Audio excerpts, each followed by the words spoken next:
Fala pessoal, tudo bem? Estamos muito próximos de começar o CMO Insights 2023. Daqui a poucos segundos a gente começa o primeiro painel. A gente vai falar de 3 conteúdos muito importantes. O primeiro deles é pensamento crítico, pensamento analítico. O segundo deles a gente vai falar sobre liderança e habilidades interpessoais. E o terceiro, não menos importante, é como que a gente faz o balanço entre habilidades de tecnologia e habilidades criativas. Como que grandes líderes no mercado tomam decisões com esses 3 tópicos muito bem apurados em suas carreiras.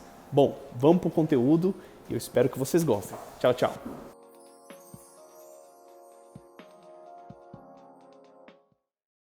Olá a todos, bem-vindos de volta a mais uma conversa do nosso CMO Insights 2023. Para você que chegou agora, esse é um encontro muito especial. Além de discutirmos temas quentes e que irão provocar mudanças, também lançamos hoje ao mercado uma jornada que vai transformar a sua carreira. Já eu te conto mais sobre isso. Bom, vamos entrar numa conversa importante para o desenvolvimento de todos os profissionais. A capacidade de balancear o pensamento crítico e o pensamento analítico na hora de tomar decisões. Os profissionais de marketing sempre foram reconhecidos por sua capacidade criativa, intuitiva, e atualmente encontrar o equilíbrio entre o pensamento crítico e criativo é um dos principais desafios desses profissionais e também dos seus departamentos, das suas equipes, das pessoas que eles lideram. Mas qual a diferença entre os dois? Pensamento crítico, pensamento analítico? Bom, eu te explico. O perfil analítico é a pessoa que tende a focar mais na solução do que no problema, sendo uma habilidade que faz toda a diferença para profissionais de transformação digital, de inovação, até empreendedores. Já um pensamento crítico é a pessoa que só consegue tomar decisões pautadas em informações validadas, zero suposições, aquela famosa intuição, feeling, não cola com essas pessoas e a avaliação sempre é feita em fatos e dados. Bom, eu tenho convidados muito especiais para essa conversa e para falar sobre esse tema e eu quero apresentá-los. O primeiro convidado é o Felipe Cerchiari, formado em administração pela Facamp, possui MBA no INSPER, tem diversas especializações internacionais. Hoje ele é diretor de marketing para marcas globais da Ambev, entre elas a Budweiser, e ele explica mais para a gente ao longo da conversa. Possui uma carreira incrível dentro da Ambev, com mais de 15 anos, virou papai recentemente e é considerado um dos profissionais de inovação mais importantes que a gente tem no mercado. Seja muito bem-vindo, Felipe. Obrigado, Renata, Thiago, um prazer estar aqui conversando com vocês hoje. Perfeito. A nossa segunda convidada é Renata Vieira, formada em administração pela PUC, é pós-graduada pela USP, mãe da Isa, do Gabriel, eleita pelo exame uma das 100 maiores líderes do mercado publicitário, homenageada no Human to Watch 2021 e saiu recentemente na lista da Forbes como uma das 10 CMOs de maior destaque de 2022. Uma baita de uma carreira, uma convidada muito especial para complementar a nossa conversa. Seja muito bem-vinda, Rê. Obrigada, super prazer estar com você e com o Felipe, que são duas pessoas que eu admiro muito. Incrível. Bom, eu sou o Diego, fundador e CEO da Makers, e esse é o CMO Insights 2023. Bom, dado todo esse contexto, gente, sobre profissional crítico, profissional analítico, ser criativo e manter a racionalidade e tomar decisões de marketing, eu quero fazer a primeira pergunta para vocês. Vou passar a pergunta para E. Como você se define? Uma profissional analítica, uma profissional crítica? E qual característica que se aplica hoje na sua carreira, na posição que você atua? Olha, tio, eu acho que é uma combinação dos dois. É difícil falar, e aí eu já vou trazer um pouquinho, talvez, do contexto, mas eu acho que tem momentos que a gente tem que ser um pouco mais analítico, tem momentos que a gente precisa também usar parte do feeling, mas tudo depende de qual é a necessidade da tomada de decisão. Então, acho que para a audiência, para quem está escutando a gente, acho que um profissional de marketing às vezes tem um pouco de viés de achar que a gente trabalha só com comunicação, e no fundo, a minha escola toda é bens de consumo, né? Quando você começa a sua carreira ali como um assistente, como um brand manager, né? Um gerente de marca, a gente é totalmente responsável pelo P&L, pela entrega de valor daquela marca. E tem muitas discussões, como definição de estratégia de preço, como projeção de forecast, que aí não dá para ter gut feeling. Você tem que olhar dado, tem que olhar histórico, tem que olhar tendência. Agora, ao mesmo tempo, tem momentos que a gente está discutindo um insight de consumidor para pautar uma inovação. E nesse momento, entender jornada de consumidor, que ela é muito mais qualitativa do que quantitativa, para mim é mais importante do que o dado. Então, eu acho que eu quis trazer esses dois exemplos que eu acho que refletem um pouco aí da nossa dinâmica. O Felipe, eu acho que vem da mesma indústria e vamos ver se ele concorda, se identifica, mas eu acho que depende muito do momento, né? E da tomada de decisão. Perfeito. Você, Fê? Eu concordo muito, né? Acho que, no final das contas, eu acredito em duas coisas. Primeiro, que não existe essa polarização, que a pessoa ou é só um ou é só o outro. Então, existe esse balanço e as pessoas transitam dependendo da função que exercem entre elas e até durante a carreira, né? Então, no meu caso, por exemplo, eu comecei na Ambev pela área de vendas, eu fiquei 4 anos na área de vendas, em que tinha muito menos peso da criatividade, muito mais peso da análise. Aí, quando eu migrei para o marketing, os pesos se inverteram. E mesmo o marketing, eu já estou há 10 anos dentro do marketing, algum momento a comunicação era mais simples. Você conseguia cativar a atenção das pessoas com uma coisa criativa na televisão, que era o principal veículo, e isso bastava. Você pega hoje, a atenção ela está sendo disputada com 1 milhão de coisas, do joguinho da segunda tela, que virou mais primeira tela do que segunda, até as diversas marcas e plataformas que estão por aí. Então, cada vez mais você tem que balancear dentro do marketing de hoje esse pensamento criativo, analítico, para você romper o ruído, mas com muito dado, muita análise para você conseguir segmentar a sua audiência, para você fazer uma estratégia de portfólio que compreenda o maior número possível de pessoas. Cada empresa tem uma característica, né? A Ambev, por exemplo, é uma empresa de muitas marcas. Então, como é que você faz isso sem canibalizar suas próprias marcas? Em quem você aposta, como? E para isso precisa de muita análise crítica.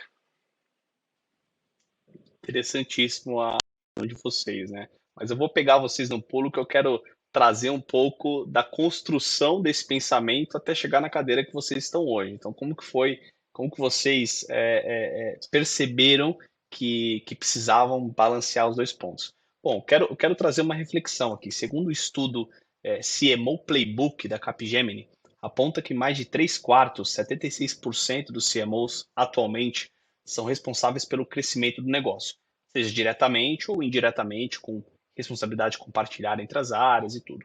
A gente já sabe que o papel do CMO evoluiu muito, o que era limitado a campanhas, a parte criativa, ao feeling que a gente fala, né, e apoiado muito por agências, hoje é um CMO muito focado a negócio, muito focado a tecnologia, muito focado a inovação e até o posicionamento estratégico da companhia em termos de negócio. Nesse contexto, em que momento da carreira de vocês ficou claro que o pensamento crítico era tão importante como a criatividade? Tem um momento da carreira de vocês, uma posição que vocês assumiram, ou um fato que aconteceu, você falou, putz, eu preciso trazer aspectos criativos ou trazer aspectos analíticos, porque senão eu não vou conseguir dar um próximo passo na minha carreira. E como que vocês desenvolveram isso para chegar nesse nível de maturidade que vocês estão hoje? Passa a bola para o Felipe aqui agora. Legal. Bom, eu fiquei 4 anos antes dessa função que eu estou hoje cuidando dos novos produtos alcoólicos da Ambev, né? Nossa área de inovações ali. Tem algumas outras áreas de inovações, mas essa é aqui relacionada a produto. E para mim, talvez aí tenha sido essa grande chave, essa grande virada. E eu acho que o começo que despertou, né? Eu fui buscar no mercado quem é que estava fazendo isso bem. E tem uma frase lá do criador do Waze que é maravilhosa, que ele falava: se apaixone pelo problema, não pela solução. E isso é uma das maiores verdades que eu vivi dentro da função de inovação, porque quanto mais você vai crescendo na carreira, você vai subindo a hierarquia na companhia, você vai tendo um monte de sucesso. E esse sucesso faz você pensar de uma forma, né? Assim, você vai sendo condicionado a pensar de uma forma e ter várias certezas. Quando você vai fazer um produto novo, a única certeza que eu tenho é que você está errado.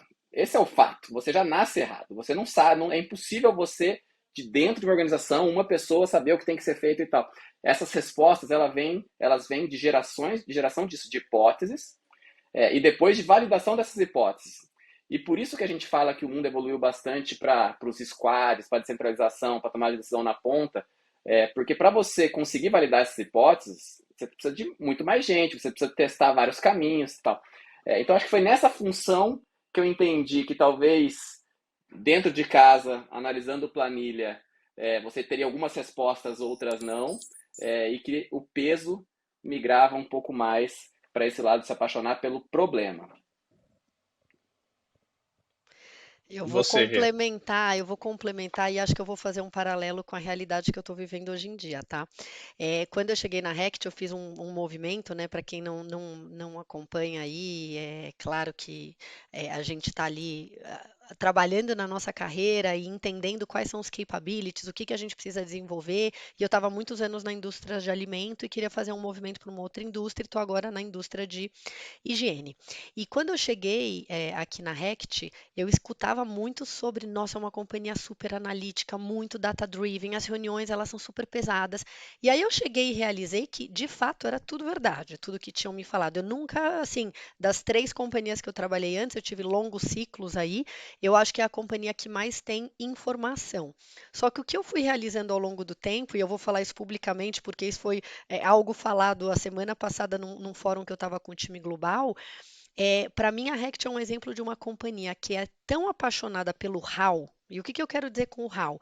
Os frames, a forma de calcular o ROI, você tem metodologia para tudo. Só que aí quando eu questiono, tá? Então vamos falar agora do what e do why. Para que que eu estou usando essa informação? Qual é o propósito? O que que eu quero tirar daqui? Tá bom, eu entendi que a gente está agora num frame para search, que é super importante para as nossas categorias. Mas vamos voltar um pouco, qual é o objetivo? Qual é o papel de search dentro da estratégia de digital para cada uma das marcas? E aí, todo mundo dá aquele pulo para trás, porque você está tão obcecado no modelo que nem as pessoas que estão ali envolvidas, se perguntam o porquê. Né? E aí eu acho que essa fica uma reflexão. Então, difícil falar um turning point, um momento da carreira. Eu acho que é muito sobre as experiências, é muito sobre cultura, é muito sobre desafios estratégicos que você está vivenciando. Então, putz, trabalhei em momentos de categoria que você tem que fazer um turnaround, que é diferente de estar num outro negócio que você precisa acelerar a growth via inovação, que talvez seja um desafio que o Felipe tenha passado. E aí, em cada um desses desafios, você vai ver a melhor forma de encontrar essa equação, né?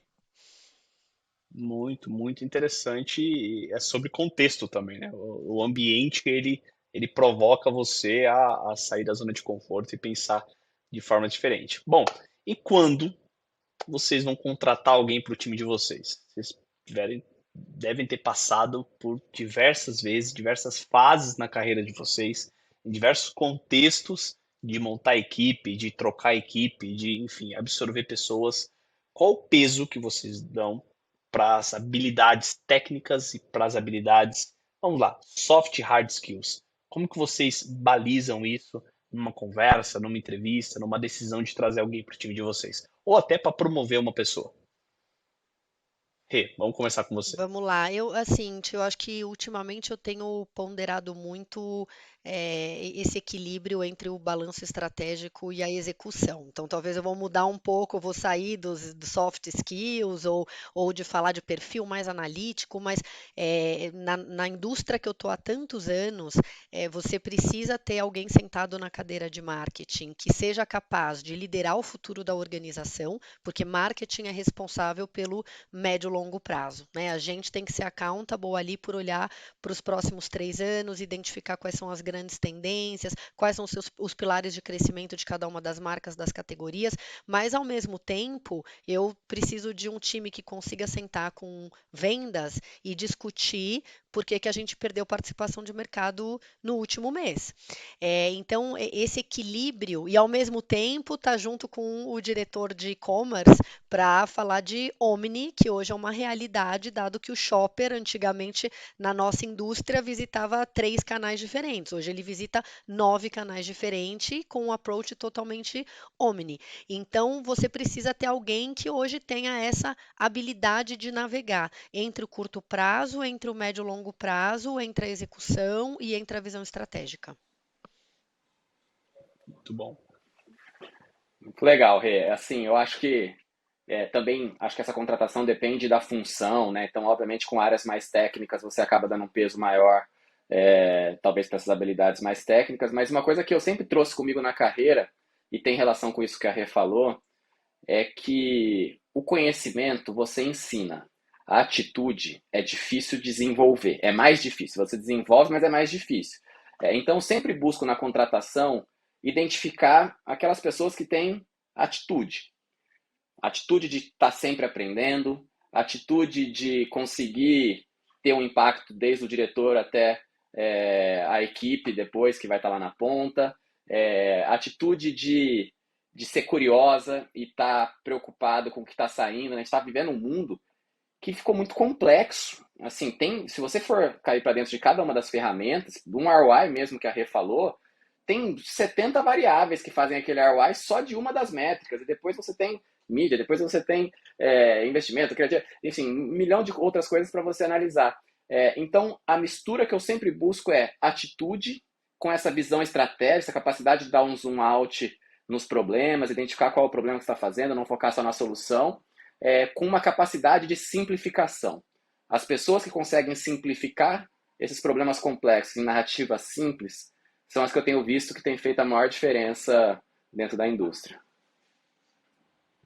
Esse é um ponto extremamente relevante que a gente tem aqui assistindo a gente. Pessoal, coloque aqui no chat, coloquem perguntas para a gente poder interagir. Tem pessoas da Makers também participando aqui do chat para responder as perguntas de vocês e passar para a gente.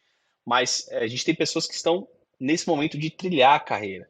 E a gente sempre ouve no mercado, e eu quero confirmar isso com vocês, que hoje o profissional de marketing ele está sendo cobrado por ser o profissional que tem as respostas, as previsões do futuro, as grandes tendências. Talvez seja o profissional que mais tem dúvida, porque é a cadeira que mais está passando por transformação. Transformação técnica, transformação geracional, transformações em todos os âmbitos que vocês podem ver. Até recentemente teve um estudo de Harvard, de uma pesquisa muito interessante que fala sobre a mudança geracional do CMO. E por ser esse profissional hoje tão multidisciplinar, se vocês pudessem elencar as habilidades desse profissional, o peso dessas habilidades, porque assim, o profissional de marketing, que ele tem que dominar tecnologia, ele tem que dominar métricas, ele tem que dominar performance, ele tem que dominar branding, isso a gente está discutindo aqui e o mercado fala muito, mas se vocês pudessem elencar uma habilidade que é indispensável, é inegociável para o profissional de marketing de 2023, qual que vocês elencariam? Começando com você, Rê. Pessoal, perdão por interromper esse conteúdo tão bacana que a gente está assistindo, mas eu prometo que eu tenho um recado muito especial para vocês. Bom, a gente sabe o quão difícil tá nesse momento do mercado a gente se desenvolver. Existem muitos temas em diversos formatos, cursos para todos os lados e de especialistas que nunca executaram de fato aquilo que querem te ensinar. E hoje, nas áreas de marketing, inovação e tecnologia, os profissionais, assim como você, são pressionados para respostas e talvez sejam os profissionais que mais tenham dúvidas. Bom, pensando nisso, nós criamos a primeira formação de líderes de marketing e inovação da Makers Academy, o Exponential Marketing. Esse curso ele foi moldado, desenhado, construído por quem faz. Durante meses nós selecionamos as maiores lideranças do Brasil com cases comprovados em grandes empresas que atuam hoje em grandes empresas para desenhar disciplinas e jornadas de aprendizagem em growth, dados, insights, CRM, branding, assim, uma infinidade de conteúdos muito bacanas para vocês. Bom, e aqui na Makers você aprende com quem faz, e nós entendemos que para que qualquer profissional possa atingir o próximo nível, ele precisa beber da fonte certa, consumir o conteúdo certo, da forma correta e num preço acessível. Para isso criamos a Makers Academy. E esse curso, o Exponential Marketing, está disponível hoje, a gente está abrindo a primeira turma agora. É um curso exclusivo, com vagas limitadas, e os primeiros 50 inscritos vai ter uma condição muito especial. Por isso que eu fiz questão de interromper o conteúdo e compartilhar isso com vocês, tá? Vai aparecer aqui do meu lado um QR Code, o nosso time vai compartilhar um link aqui com vocês, e eu aguardo vocês na Makers Academy. A gente vai fazer história juntos. Tá muito bacana a jornada e eu não tenho dúvidas que vai fazer a diferença na sua carreira, tá bom? Te aguardo na Makers Academy. Vamos voltar pro conteúdo. Tchau, tchau. Difícil essa, hein? Difícil, porque eu acho que é uma combinação, mas eu talvez eu vou um pouco mais para behavior e comportamento, assim, eu acho que inteligência emocional, conseguir lidar com pressão, com mudanças de cenários, assim, a gente está vivendo, acho que essa era Adaptabilidade a seria a palavra? adaptabilidade, a mudança, né? Acho que a gente está se reinventando o tempo todo, a gente está aprendendo coisas novas o tempo todo, então conecta com o que o Felipe tinha falado, essa a curiosidade, a vontade de aprender, só que ao mesmo tempo você precisa ter cabeça para lidar com tudo isso, né? Então eu acho que essa inteligência emocional, buscar simplicidade, porque o nosso mundo está muito complexo e às vezes eu acho que a gente se perde pela complexidade. Então eu brinco, tem 4 palavrinhas que eu adoro, que é simples, humano, ousado e colaborativo. Eu acho que esse é um pouco do futuro, sabe? Legal. E as pessoas que conseguirem unir essas características, eu acho que elas vão estar preparadas para puxar essa agenda de growth, que é o que a gente, né, no final do dia tá aqui como profissional de marketing. Você, Fê.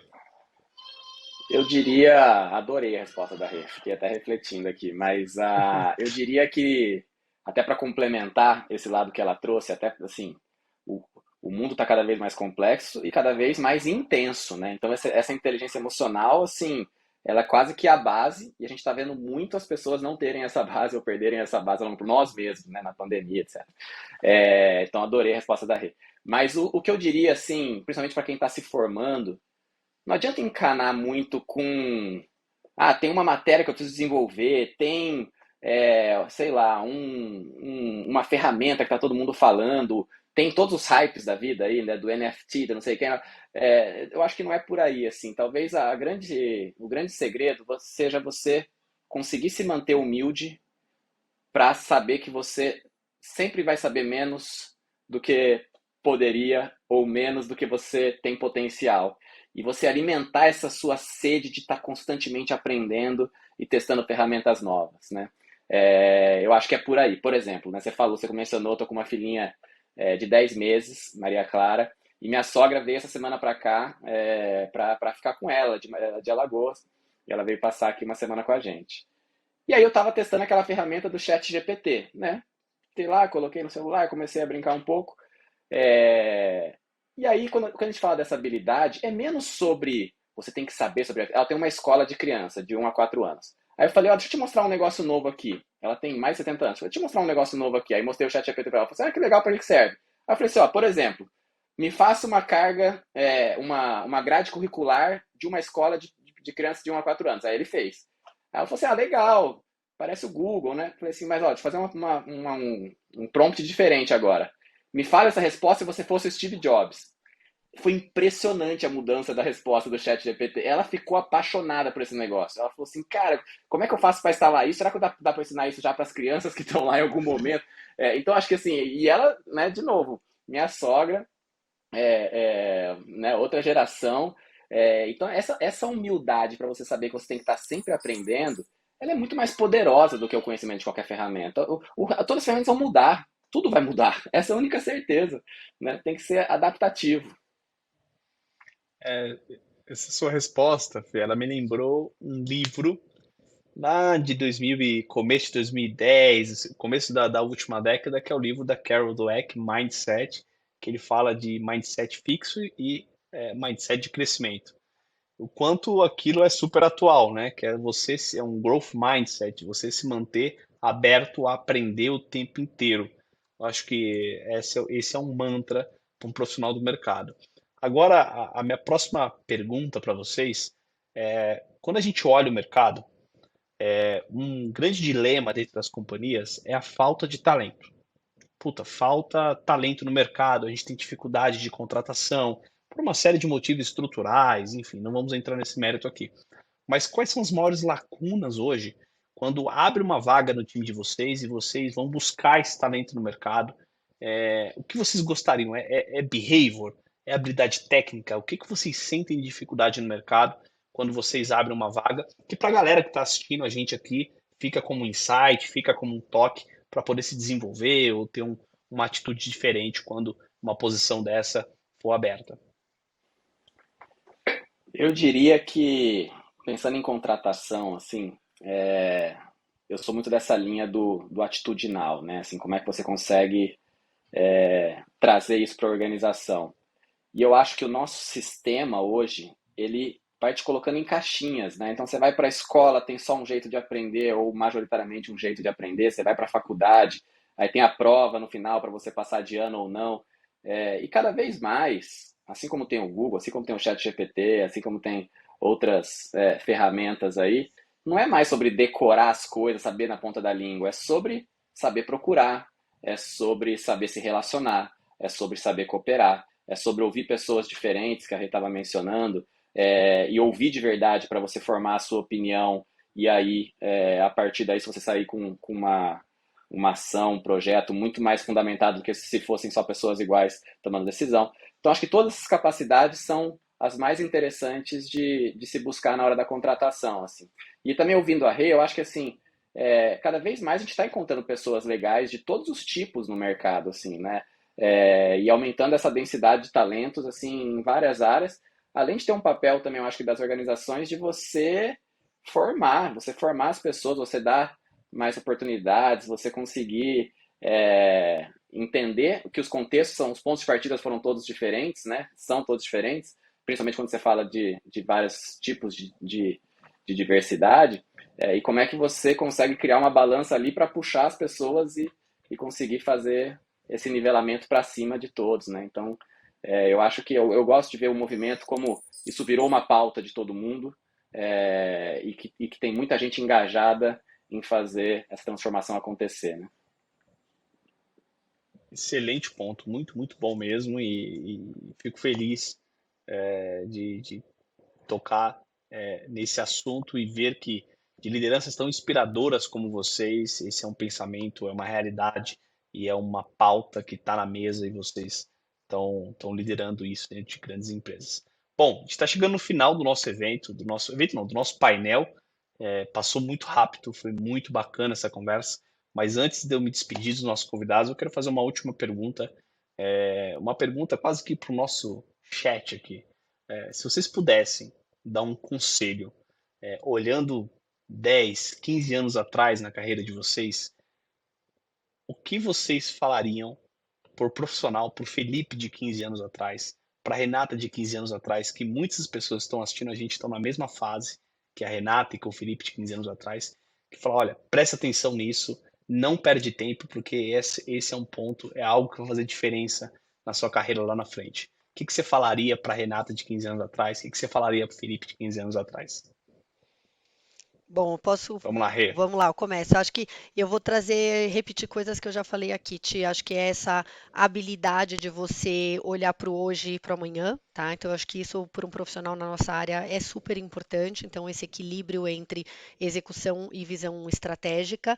E do ponto de vista, assim, de competência, eu acredito, esse é meu propósito, que a colaboração, ela pode transformar o mundo. E eu acho que a gente passou daquela era onde os profissionais tinham todas as respostas, que a gente trabalhava em silo, trabalhava dentro de casa, não tinha visão externa.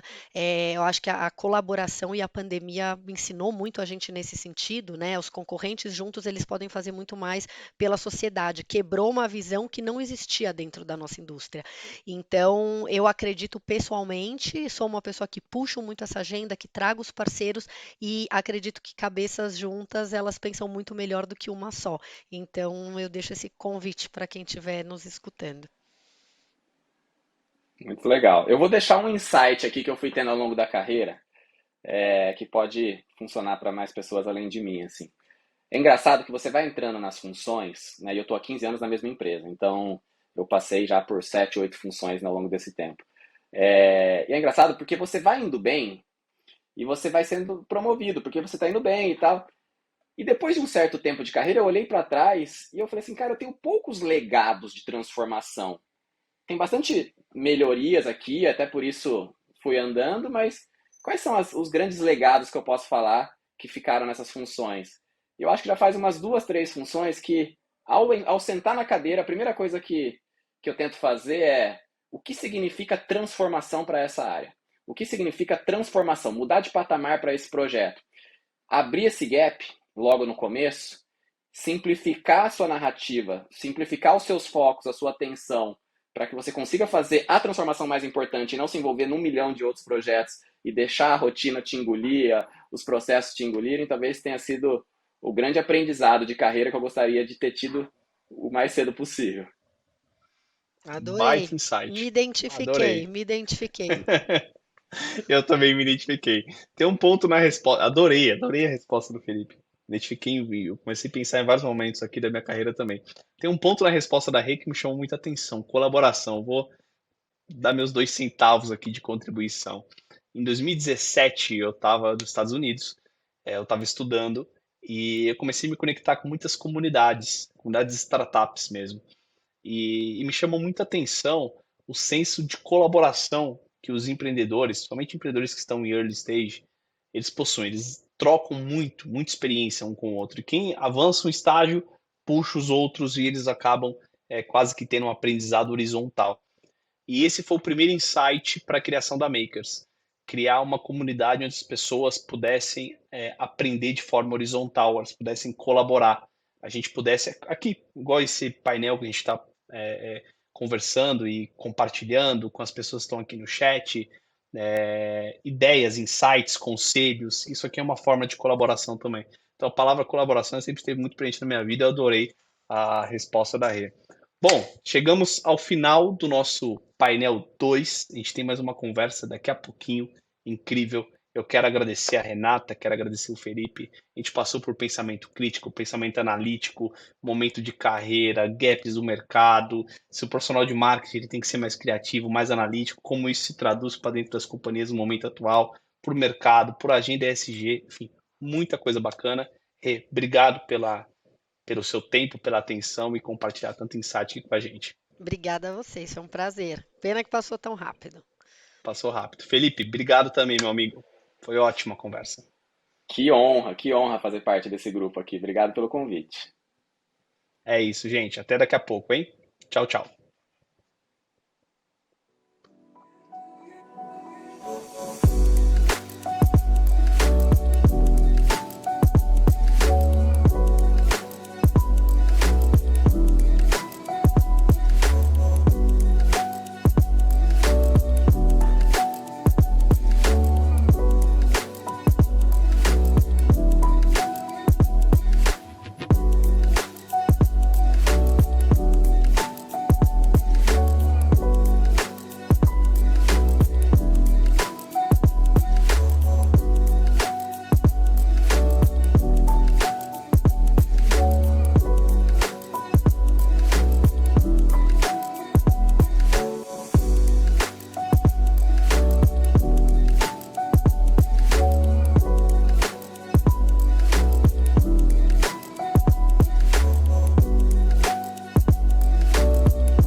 Olá a todos, bem-vindos de volta a mais uma conversa do nosso CMO Insights 2023. Para você que chegou agora, esse é um encontro muito especial. Além de discutirmos temas quentes e que irão te provocar a fazer mudanças, também lançamos hoje no mercado uma jornada que vai mudar a sua carreira. Estou falando do Makers Academy. Você que chegou até aqui terá um presente muito especial e o nosso time vai colocar aqui na barra, no footer da nossa tela e também no nosso chat. Bom, vamos falar sobre um tema quente, vamos falar de liderança. E para dar um pouco de contexto, então eu vou explicar um pouco qual é a linha de raciocínio que a gente vai seguir nesse painel. À medida que o cenário de negócios se torna mais complexo, habilidades de liderança, habilidades interpessoais se tornam capacidades fundamentais para qualquer profissional exponencial, quiçá um líder exponencial. Acreditamos que os próximos CEOs virão de áreas de marketing, áreas de inovação, e não apenas áreas financeiras ou áreas técnicas como eram há alguns anos. As convidadas que eu tenho hoje são porretas e elas têm muito case de mercado e estão aqui para confrontar essa informação ou concordar com essa informação. Alguns estudos recentes elaborados pela Capgemini indicam que direções de tendências a respeito do papel do novo líder tende a ir para transformações profundas no modelo de negócio. Então os líderes estão olhando muito para a tecnologia, olhando muito para a inovação. E até recentemente, uma pesquisa da própria Capgemini, Tech Vision 2023 e a Data Mastery apontam para um foco na gestão de eficiência e ganho de competitividade utilizando tecnologia. Sem tecnologia, ganho de eficiência e ganho de competitividade praticamente não existe. E o CEO de hoje está pensando mais em tecnologia ou no P&L? Como alinhar esses dois pontos? E temas como ESG, inclusão, diversidade, para onde vai essa pauta? Bom, para essa conversa complexa e tão quente, eu convidei duas mulheres incríveis e que possuem muita experiência para conversar com a gente sobre esses pontos. A primeira convidada é Ana Bogos, formada na PUC, pós-graduada na USP, diversas especializações internacionais, possui uma carreira incrível como C-Level de empresas globais como Kimberly-Clark, Rappi, e desembarcou nessa Love Brand chamada Havaianas para ser presidente América Latina. Ana, seja muito bem-vinda. Obrigada, um prazer enorme estar aqui com vocês, falando de liderança, falando de como o marqueteiro tem um caminho para o C-Level, para a posição de presidente de CEO. Muito legal. E a nossa segunda convidada é a Cláudia Mucha, formada na UFRJ, mestrado na PUC, possui diversas especializações nacionais e internacionais, um currículo acadêmico muito legal, depois eu quero explorar isso com ela num papo paralelo, e como executiva respirou e viveu durante anos grandes transformações de tecnologia dentro da IBM, e desembarcou como presidente da Intel no Brasil em setembro do ano passado. Cláudia, seja muito bem-vinda à nossa conversa. Oi, Ti, oi, Ana, é um prazer enorme dividir esse papo com duas pessoas que eu admiro, né? Muito obrigada aí pelo convite, pela oportunidade. Muito bacana, um prazer ter você aqui também. Bom, para quem não me conhece, eu sou o Diego, CEO e fundador da Makers, esse é o CMO Insights 2023.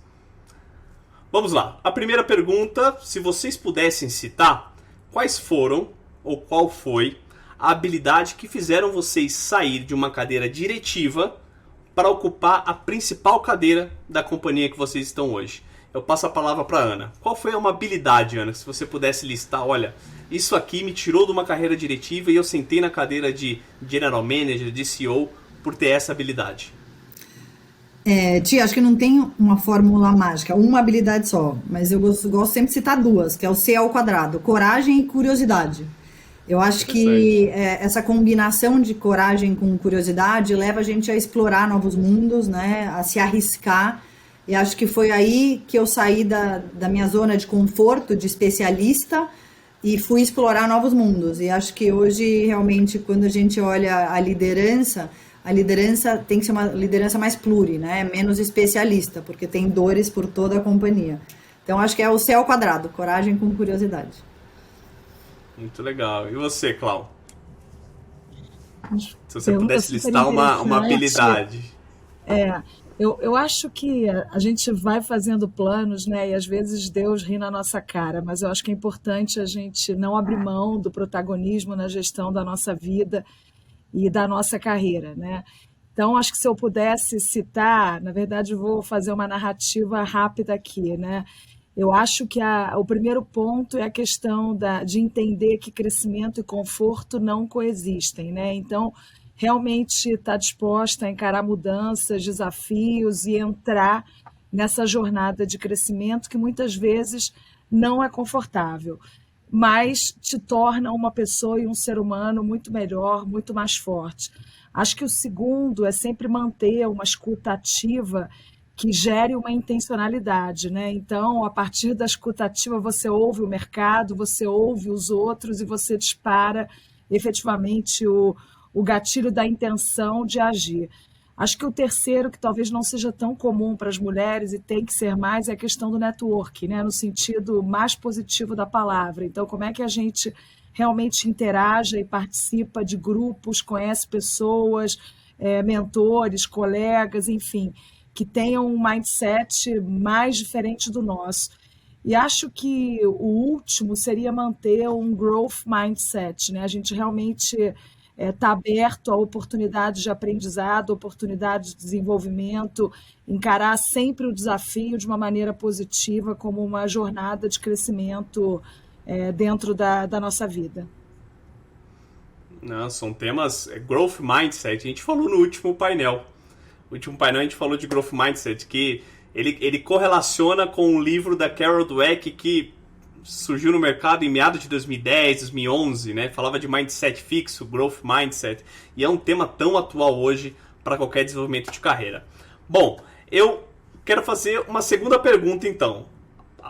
Após sentar na cadeira a principal cadeira da empresa que vocês estão, qual foi a habilidade que vocês desenvolveram a partir do momento que vocês se tornaram presidentes da empresa que vocês lideram?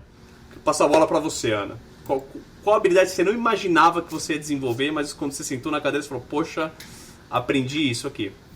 Tio, eu acho que não é que eu não imaginava que eu ia desenvolver, mas eu senti uma necessidade ainda mais profunda do entendimento financeiro de P&L, né? Eu acho que quando a gente está sentado em cadeiras funcionais, seja marketing, vendas, eu fui recursos humanos, o P&L, profunda análise do P&L e a intersecção entre os KPIs do P&L fica muito mais na área funcional de finanças, né? A partir do momento que você senta numa cadeira generalista, de gerente geral, de presidente ou de CEO de uma companhia, é tua responsabilidade a conexão de todas as linhas desse P&L, né? E aí tem acho que um capability que chama liderança de influência, né? Funcionalmente, nós somos sempre líderes e responsáveis pela execução daquele job description, seja de marketing, de vendas ou de trade, o que quer que seja. Quando você está sentada numa cadeira de presidente, principalmente com as gerações que coexistem no mundo corporativo hoje, você não é a dona da área, não existe top-down, né? Como a Cláudia falou, a escuta ativa, eu acho que é o maior dom que um líder tem que ter hoje, né? As gerações que vieram depois da gente não aceitam mais a posição do líder experto e que vai fazer o top-down. Então, eu acho que praticar essa liderança de influência, entendendo como cada uma das funções tocam essa linha do P&L, foi aonde eu mais precisei me desenvolver, eu acho. Nesses últimos 10 anos que eu sento numa cadeira de gerente geral, de presidente ou de gerente geral, eu acho que eu vi a importância dessa musculatura e o quanto eu poderia até ter aprofundado antes, né, para não sofrer a dor do desconforto também. Então, eu acho que isso é muito importante. Interessante essa visão, né? E correlaciona com o tema que a gente vai tocar aqui na conversa, P&L, tecnologia. Uhum. Clau, eu quero ouvir você, assim. Você chegou recentemente na Intel, em setembro, sentando na cadeira de presidente numa empresa tão conhecida globalmente. Qual foi a habilidade? Deixa eu ir por um outro caminho. Qual foi o tema novo que você começou a lidar e falou, poxa, tenho que me desenvolver nisso aqui, ou algo que ainda você está experimentando? Acho que somando ao que a Ana falou, né, o PNL e a liderança de influência, que são fundamentais, acho que na hora que você senta nessa cadeira, amplia muito a forma como você enxerga as questões dentro da empresa, né? E hoje em dia, com o desafio enorme de transformação que a gente está vivendo, né, potencializado por duas variáveis, né? A primeira, que a única certeza é a mudança, e a segunda, que os ciclos de mudança eles são cada vez mais velozes. Então, acho que eu vou trazer 3 reflexões que têm permeado bastante a minha cabeça ao longo desses 6 meses como presidente da Intel no Brasil, né? Acho que a primeira é vivendo em meio a tantas mudanças turbulentas, né, nessa cadeira, como é que a gente garante que a gente tem tempo para pensar sem ter a pressão de pensar, né? Ou seja, criar um caminho para os nossos pensamentos intencionais fluírem. Acho que o segundo, né, de novo, é a gente quebrar um pouco a questão das tribos, né, e fugir dos rótulos. Então, como é que a gente consegue passar mais por esses círculos concêntricos em nós, no nosso time? Como é que a gente expande os horizontes, né, dentro da estrutura e busca essa transversalidade? E acho que o terceiro, né, é tomar cada decisão pensando no legado que você quer deixar, né? Tem um filme lindo, My Last Word, It's the Last Word, o Meu Testamento, com a Shirley MacLaine, né, que ela conta a história dela de transformação. Não vou dar spoiler aqui, mas no final acho que a mensagem principal é que nunca é tarde para você construir um legado que te encha de orgulho, né? Então, à medida que você toma uma decisão, você pergunta, isso faz parte do legado que eu quero deixar? Quer dizer, eu vou deixar o mundo, a sociedade, as pessoas melhores, né? Num próximo capítulo. Então, acho que isso também é um exercício muito legal para quem está sentado nessa cadeira.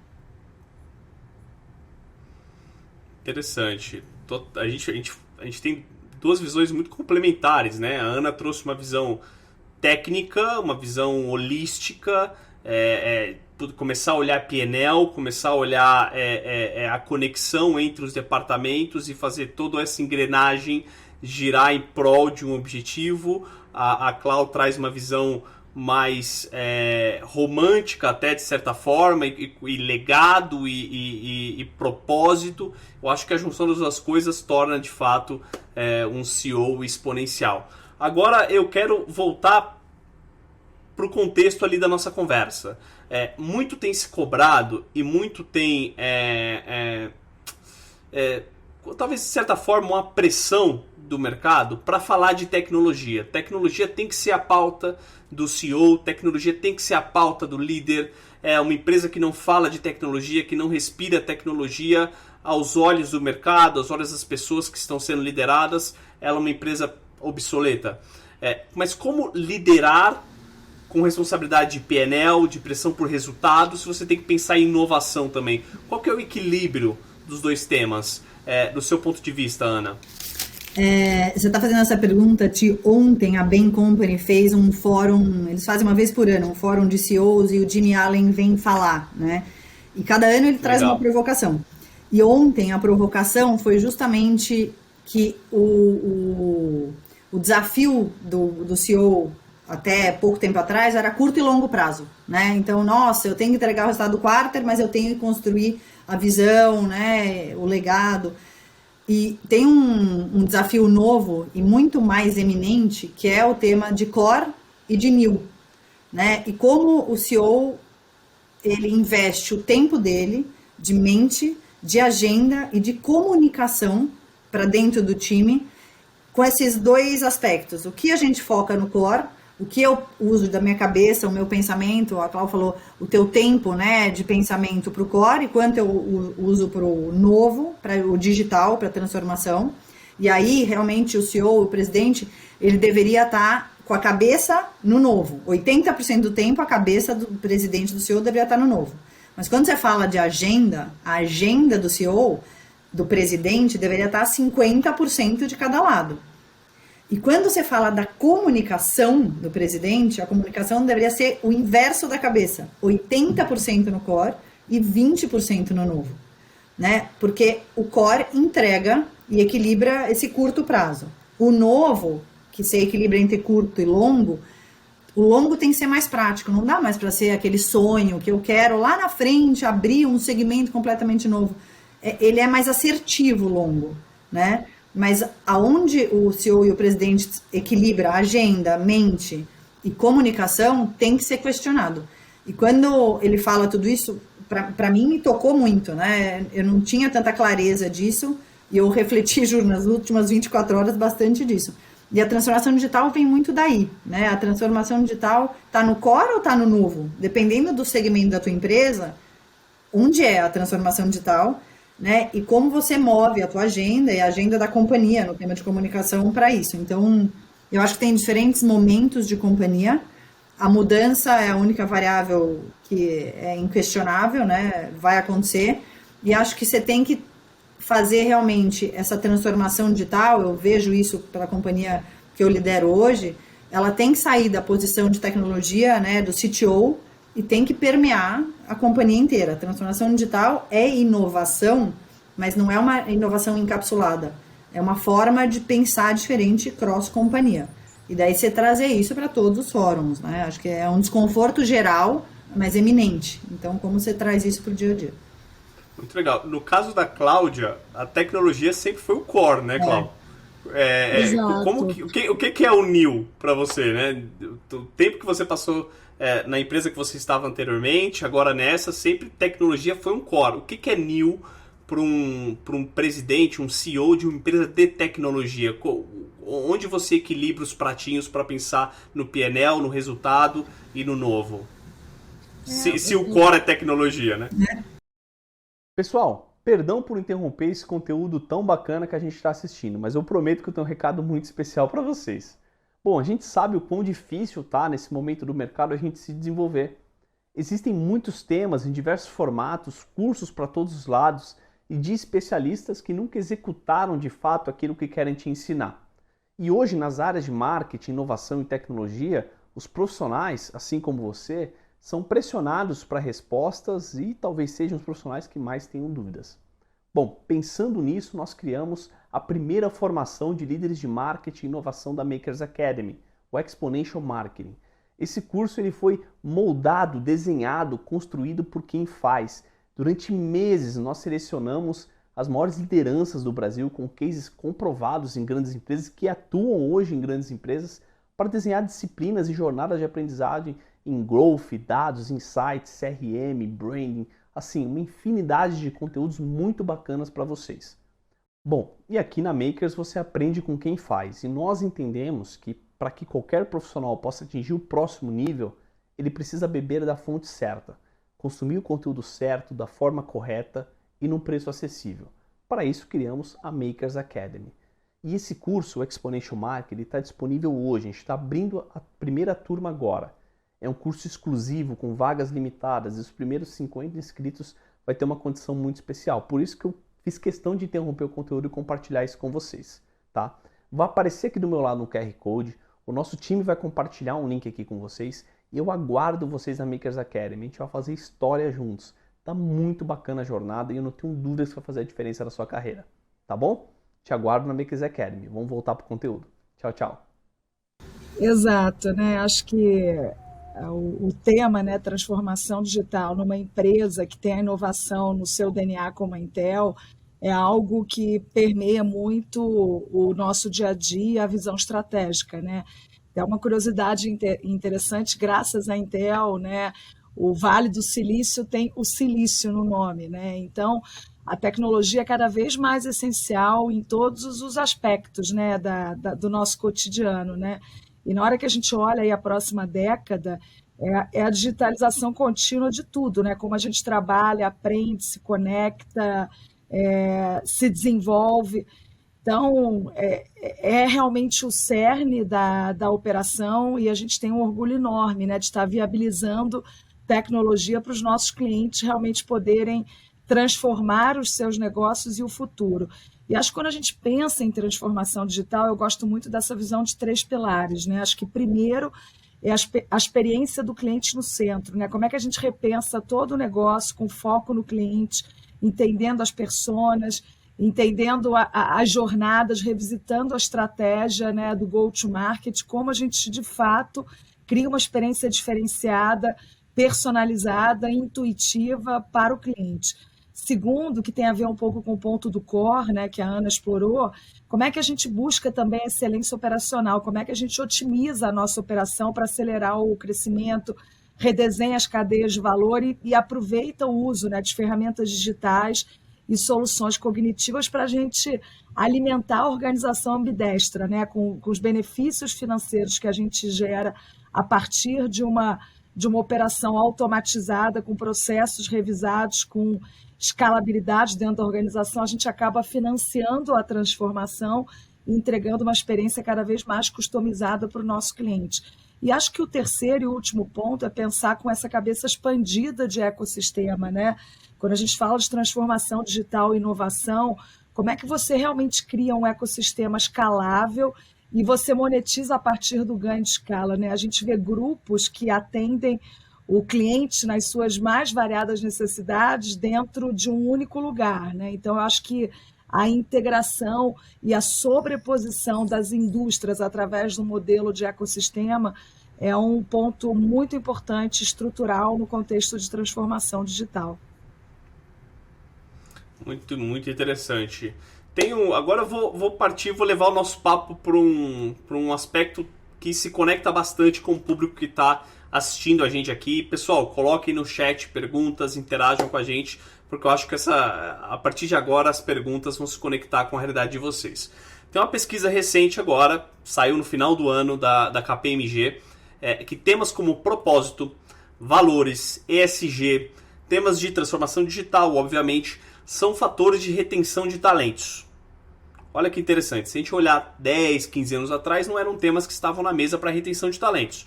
Como é ser um CEO, presidente, em um mundo que está mudando tanto constantemente? Assim, essas pautas estão dentro do dia a dia quando a gente está falando de retenção de talentos. Eu começo agora com você, Clau. Como que está sendo o seu dia a dia com essas pautas numa geração hoje que são temas importantes para que eles se tornem cada vez mais engajados e conectados à cultura da companhia? Bom, acho que no final do dia a gente está falando, né, do modelo de negócios, né, e lideranças cada vez mais human to human, né? A empresa é formada de pessoas, né? Os nossos clientes são formados de pessoas, o ecossistema é formado de pessoas. Então, dentro desse processo, eu acho que prestar atenção, né? Realmente observar a empatia, resiliência, a sensibilidade, a vulnerabilidade, eu acho que cria um ambiente que a gente consiga, de fato, né?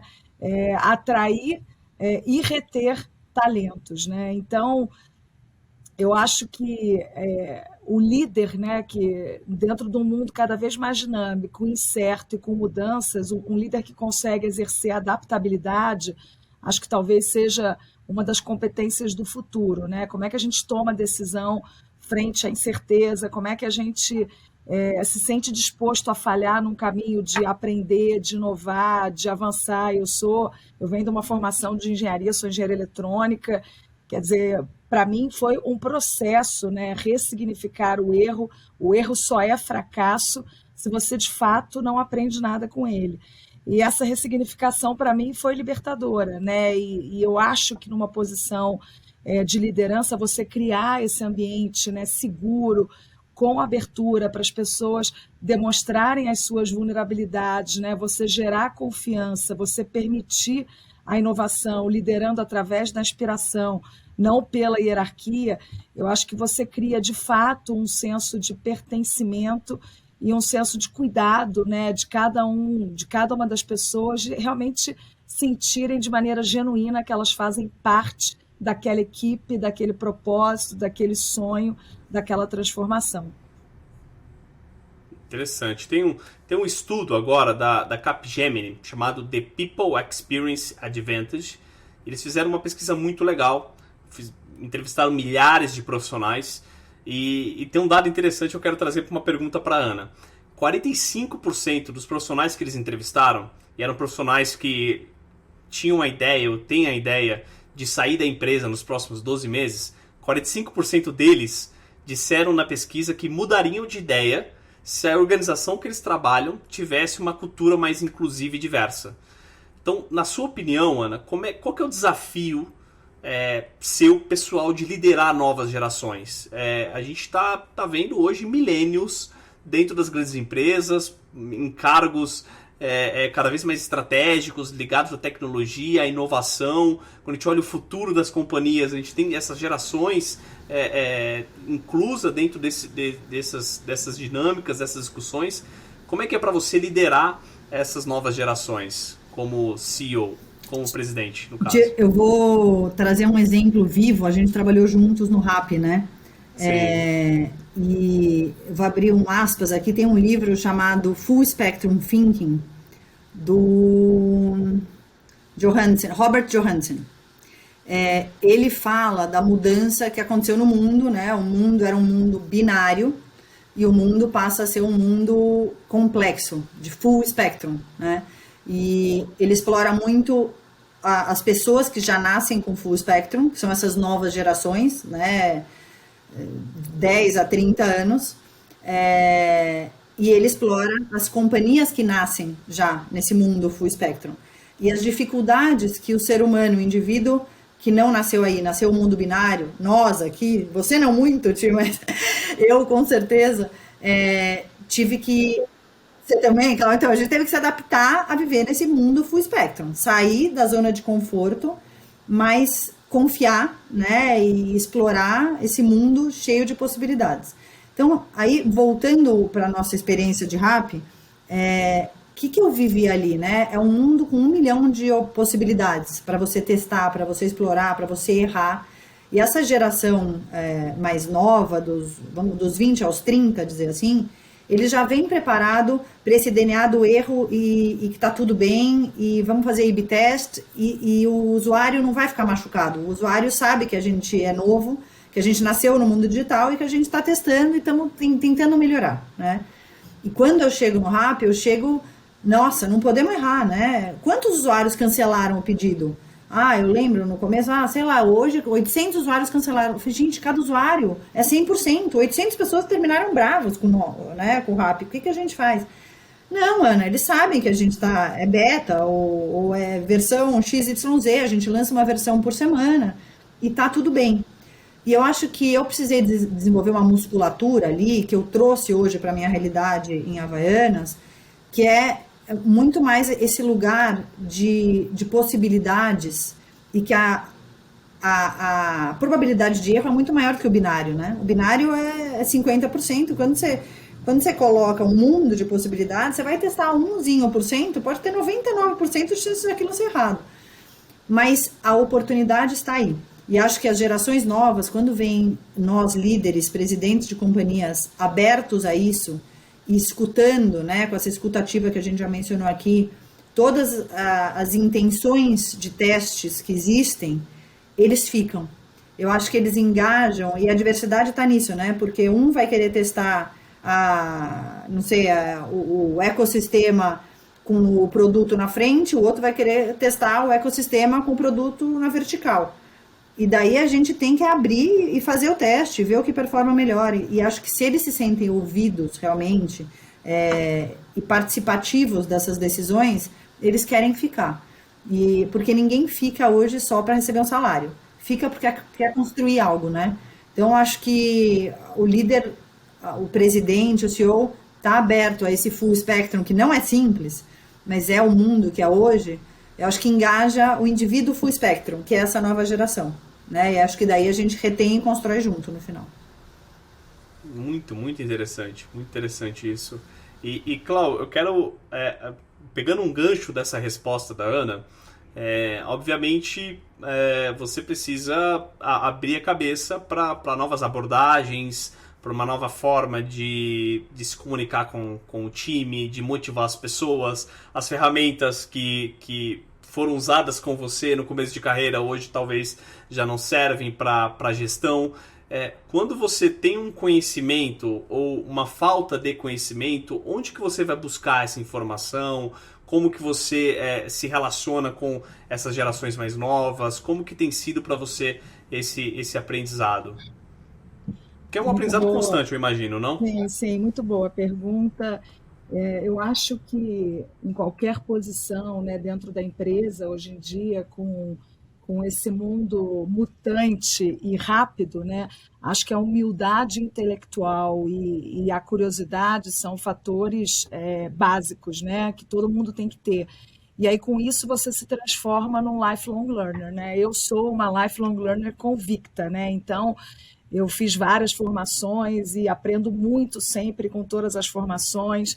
Então, fiz uma formação para conselheira e assumi como conselheira de uma organização não governamental global, que é o Human in Tech, que tem como missão diminuir o gap de mulheres na área de tecnologia. Então, eu aprendo muito, né, nessa discussão de boas práticas de tecnologia para as mulheres, quer dizer, quais são as causas estruturais, né, que a gente hoje tem 30% apenas de mulheres em posições de liderança na indústria de tecnologia, que ações a gente pode fazer, que alianças dentro do ecossistema a gente pode realmente buscar para poder empoderar cada vez mais mulheres a fazerem o que elas quiserem, inclusive a área de tecnologia.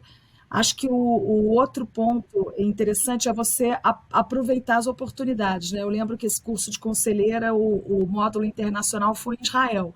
Então, antes de conhecer e viver o ecossistema de Israel, eu li o livro, eu li uma série, eu li o livro Startup Nation, li uma série de artigos, e acabei tentando consolidar isso tudo num artigo super sucinto, que eu depois dividi até com as minhas colegas de turma e publiquei no meu LinkedIn, tentando explicar por que Israel é um motor de inovação.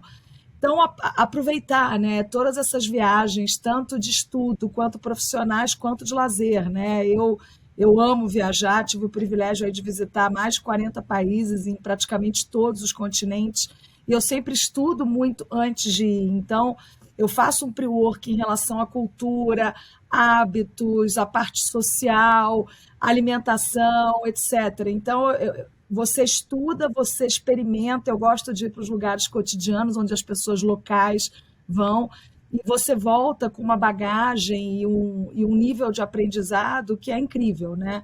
E fora isso, assim, a gente tem que ter a disciplina do aprendizado, né? Seja na leitura de um livro, ouvir um podcast, né? Indo para o trabalho ou fazendo uma esteira na academia, assistir, né, várias coisas super interessantes, né, que hoje a gente tem disponíveis aí no YouTube e outras redes. Então, eu acho que entender que a gente tem que desaprender rápido e aprender mais rápido ainda, né, e ter essa disciplina de colocar esses momentos, né, essas pílulas de conhecimento, encaixar nos momentos da sua vida para poder otimizar e realmente aterrissar o aprendizado e transformar isso numa vivência.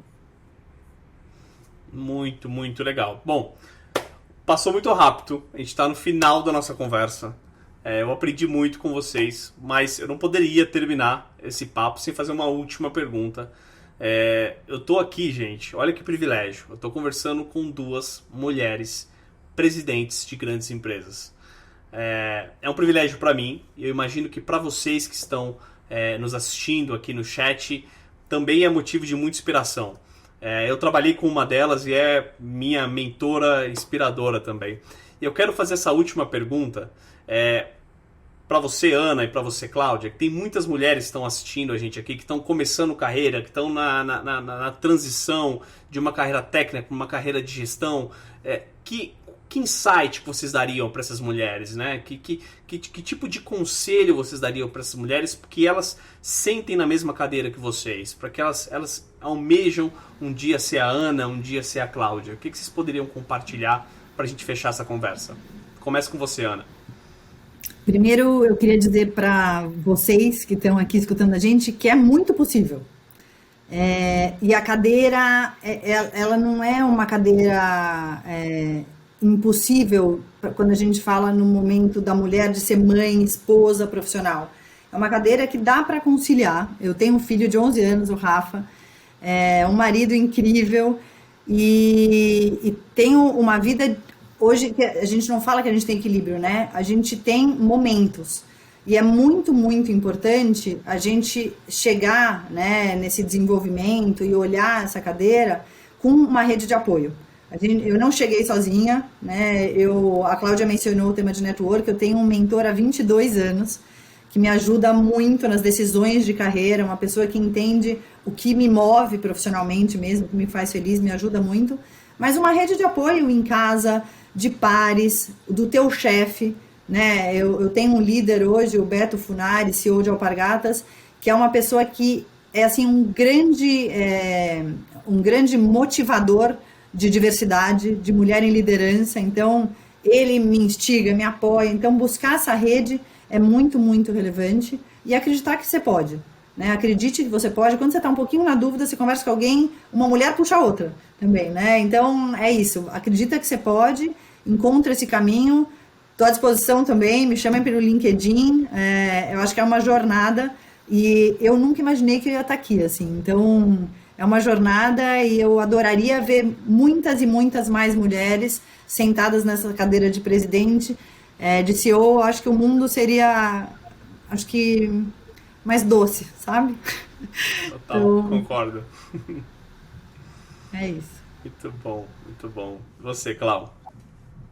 Bom, acho que eu vou deixar 2 mensagens aqui, né? A primeira, eu acho que se autoconhecer é fundamental, né? E tem vários caminhos para o autoconhecimento. Eu venho estudando neurociência há algum tempo E acho que eu deveria ter começado antes, e isso realmente me ajuda muito. Eu acho que a gente entende como o nosso cérebro funciona, autossabotagens interessantíssimas que ele faz, e como é que a gente se conecta melhor com o outro, né? Seja na esfera pessoal, nossa família, eu sou casada, tenho 2 filhos, 2 meninos, com os nossos amigos, ou na esfera profissional, junto aos nossos clientes, né? Aos nossos times, aos pares. E é engraçado, né? Porque o nosso processo de tomada de decisão ele é irracional, ao contrário do que a gente acha, né? Do que diz a nossa intuição. Estou lendo um livro super legal, chama Mentira da Racionalidade, e é bastante interessante para a gente entender por que a gente faz o que a gente faz, né? E toda decisão ela é tomada bem antes da consciência conseguir fabricar uma razão, né? Uma lógica para ela. Então, acho que esse processo de se autoconhecer, suas fortalezas, né? Seus pontos de melhoria, como você conecta com o outro, acho que é fundamental. E segundo, acho que todo mundo, né? Eu, a Ana, você e quem está nos assistindo, né? Todo mundo já passou por situações na vida e vai passar, né? Que você tem vontade de desistir, né? Que você se joga no chão, né? E o que faz a gente não desistir e resistir, né? E aí eu trago, assim, acho que 5 lições muito rápidas, né, para explorar a questão do desistir, resistir, né? Então, acho que nada como um dia depois do outro, tudo passa na vida, então acho que isso é importante, ter essa confiança no amanhã. Acho que, segundo, sempre é importante a gente redirecionar a energia, né, dos momentos desafiadores como mola propulsora para a gente se fortalecer. O terceiro, todo mundo aqui já ouviu uma série de nãos ao longo da vida, né? Então, jamais deixar que os nãos façam a gente duvidar da nossa capacidade, da nossa competência.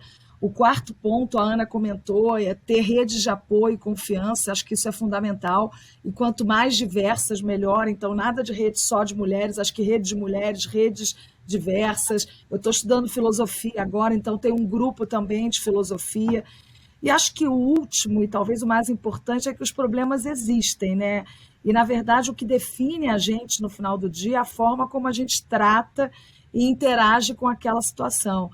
Então, acho que se cada um de nós, né, puder atuar, né, para minimizar crenças limitantes, né, de outras pessoas dentro do nosso círculo, para que cada um realmente acredite em si, acredite no seu potencial e busque um caminho para realizar, né, uma aspiração, um desejo, um sonho, acho que a gente vai estar deixando a nossa marca e impactando positivamente, né, a vida das pessoas ao nosso redor. E como a Ana comentou, né, hashtag uma sobe, puxa a outra, né? Então, acho que a gente tem que abrir espaço também para as próximas mulheres que vão vir depois de nós, assim como a geração anterior, né, abriu espaço para a gente. Muito, muito bom. Mensagens incríveis. Espero que vocês tenham anotado, absorvido. Eu já fiz minhas anotações aqui e foi uma conversa muito, muito legal. Bom, pessoal, chegamos ao final do nosso terceiro painel. Eu quero agradecer fielmente o tempo e a atenção da Ana, o tempo e a atenção da Cláudia. Foi uma conversa que passou voando. A gente passou mais de 37 minutos aqui e foi muito, muito legal. Tá bom? Um forte abraço. Até a próxima. Tchau, gente. Obrigada. Um privilégio aí esse bate-papo.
Olá a todos, bem-vindo ao nosso CMO Insights 2023. Esse é um encontro muito especial. Além de discutirmos temas quentes e que irão te provocar mudanças, também lançamos hoje no mercado uma jornada que vai mudar, transformar a sua carreira. Já já eu te conto mais sobre ela. Bom, vamos lá. Esse é o painel 1 e vamos conversar sobre um tema quente na mesa de todos os líderes de marketing ou aspirantes a líderes de marketing. Quais habilidades são essenciais na cadeira do CMO atual, navegando por digital, tecnologia e temas conectados a isso. Para falar de digital, a gente tem que falar de capacidade digital, que é o termo que utilizamos para descrever as habilidades e atitudes que indivíduos ou organizações precisam para prosperar no mundo de hoje. A nível individual, definimos capacidades digitais como aquelas que equipam qualquer um para viver, aprender e trabalhar numa sociedade digital conectada como a sociedade do mundo em que vivemos. A nível organizacional, precisamos olhar além das capacidades dos indivíduos e considerar o contexto, considerar o ambiente, pontos de cultura, infraestrutura e tudo que permite e motiva para que essas capacidades individuais digitais possam prosperar. Tem um estudo muito interessante chamado The New Face of Marketing, da Capgemini, que reúne conversas com diversos CMOs a nível global e o material aponta que marketing está mudando para melhor. As expectativas dos acionistas foram redefinidas, cada vez mais enxergam marketing como uma área com drive de negócio, como uma área para inovação, como uma área que olha o futuro das grandes empresas, e os consumidores correlacionam o marketing com o posicionamento das empresas frente a temas de ESG, por exemplo. Por outro lado, o profissional de marketing está preparado para essa pressão, tanto do ponto de vista do acionista como a expectativa do consumidor sobre as marcas? Bom, eu tenho convidados muito especiais para essa conversa e a gente vai decorrer sobre esse tema. O primeiro convidado, Igor Pulga, jornalista formado pela Casper Libero, pós-graduado no IME, passou pelas grandes empresas, as maiores agências de publicidade do Brasil, ganhou muitos prêmios e hoje é sócio CMO do Santander no Brasil. Igor, seja muito bem-vindo ao nosso CMO Insights 2023. Obrigado, Diego. E o nosso segundo convidado é o Ariel, formado em Administração de Empresas pela FAAP, pós-graduado na FGV, MBA corporativo na BSP. Atualmente é CEO da Zamp, operadoras de restaurantes e da marca mais famosa, que é o Burger King, entre outras grandes marcas. Ele liderou a transformação digital do BK no Brasil, além das áreas de marketing e vendas. É membro do board da marca masculina Aramis e professor da Miami Ed School. Ariel, seja muito bem-vindo ao CMO Insights 2023. Obrigado, time. Prazer estar aqui com você e com o Igor. Vamos lá. Galera, bom, hoje podemos dizer que o CMO é um profissional que precisa ter um mindset digital, independente da organização que ele esteja, do ambiente que ele esteja, seja B2C ou B2B. É uma disciplina obrigatória para qualquer profissional de marketing? Passo a bola para o Igor aí. Primeiro, obrigado pelo. Estou muito feliz de falar aqui com você, Diego, e mais à vontade ainda, porque o Ariel está aqui. E eu acho que talvez no mercado tenha sido a primeira pessoa que teve um cargo de CMO. Então, assim, se a gente puder discutir digital e tecnologia, acho que a gente tem uma pessoa que pode até contar o que foi significar colocar uma lei tradicional no seu próprio cargo, para justificar, inclusive, a pergunta que você acabou de me fazer. Ou seja, qual o tamanho da necessidade técnica e do protagonismo de entender de métricas de digital para exercer o papel de um CMO completo. No meu caso, é um pouco distinto. Eu fiz um caminho inverso. Apesar de eu trabalhar no mercado publicitário, eu fui uma pessoa cuja carreira foi construída em volta de tecnologia. Tive uma experiência muito curta como estagiário, uma propaganda de redação, que não durou 6 meses, e dali em diante eu trabalhei sempre em núcleos de digital. Em diferentes funções, mas seja como for, eu me tornei CMO exatamente porque tenho um histórico, uma carreira e rios de tecnologia e métricas, né? Talvez para as pessoas que trabalham no mercado financeiro fique mais fácil falar, pô, ele era publicitário, trabalhou no mercado publicitário, mas a verdade é que eu passei 21 anos sendo ou um mídia digital, ou um planejador digital, ou um planejador de canais, ou um analista de métricas. As minhas cadeiras eram todas muito específicas com o mercado de. Então, caminho meio reverso. Concordo que no mercado financeiro a necessidade de conhecer digital, ela é prévia, talvez tenha chegado antes de outros segmentos econômicos, dada a digitalização do sistema bancário brasileiro, que realmente é exponencial, mesmo antes da presença das fintechs, que acelerou ainda mais essa adesão, mas a verdade é que estamos falando de empresas que são empresas de tecnologia e CRM há 10, 15 anos atrás, mesmo não sendo reconhecidas pelo consumidor final assim. Então, acho que isso tem um pouco a ver com o fato de que ser uma pessoa que tem esse histórico curricular e sentar na cadeira de marketing num banco, né? Talvez seja a prova viva do quão importante é ter algum domínio técnico de métricas e tecnologia para conseguir desempenhar essa função hoje. Mas eu acho que a história do Ariel é mais legal, porque aí é o inverso. Ele, de fato, teve que fazer isso consigo mesmo, e ele estava dentro de uma empresa que precisou fazer um shift inteiro. Eu não, eu cheguei no lugar que é o contrário, sendo bastante sincero e humilde. Quando eu trabalhava nas agências de propaganda, supostamente nessas agências, eu era a pessoa mais preparada em tecnologia, e quando eu cheguei no banco, eu tive quase a síndrome do impostor. Eu falei, gente, se eu tiver que conversar com os meus pares de tecnologia, dado o grau de profundidade de conhecimento, no Santander a gente tinha 2.000 pessoas em CRM, eu entrei em pânico. Mas tudo bem, agora acho que deu tudo certo, passaram já 6 anos, eu acho que eu consegui, ou enganei bem eles, ou eu consegui aprender um pouquinho. Mas acho que a história da Ariel é muito mais curiosa, mais rica, e eu acho que nesse aspecto o mercado financeiro realmente é um pouquinho diferente do que os outros setores da economia, que tiveram um amadurecimento digital mais lento, uma história mais legal de contar. Bacana. Vamos lá, Ariel. Você é intitulado um dos primeiros CMOs que colocaram a letrinha T ali no meio e encabeçou quase que tecnologia dentro de marketing. Como é que foi para você esse movimento? Bom, para mim foi a síndrome do impostor ao contrário, né? O que o Igor falou, eu vivi bem na pele, assim, eu não entendia nada de tecnologia, mas estava muito claro que tecnologia e marketing tinham que andar unidos, né? Não existe hoje você ser um bom profissional de marketing, de negócio, se você não domina toda a área de dados, toda a área de relacionamento, de tecnologia, né? É a forma mais eficiente de você se conectar com os consumidores.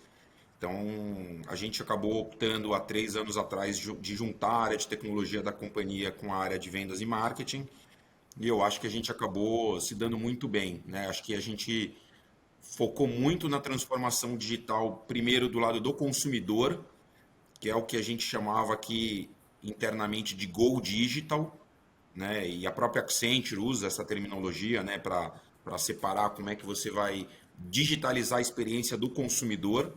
E é uma coisa que, no caso do Igor, né, assim, o banco já é uma empresa digital, quer dizer, você já entende a jornada do cliente desde o momento zero. Quando você fala de varejo, conhecer o consumidor, né, no caso, quem ia no Burger King, eu não sabia quem era, né, eu sabia quanto que eu vendia por dia de determinado produto, mas se o Ariel foi hoje e não ia, né, na semana seguinte, eu não tinha essa informação. Então, a gente resolveu meio que tentar colar nas empresas que faziam isso muito bem feito e conheciam muito a fundo o consumidor.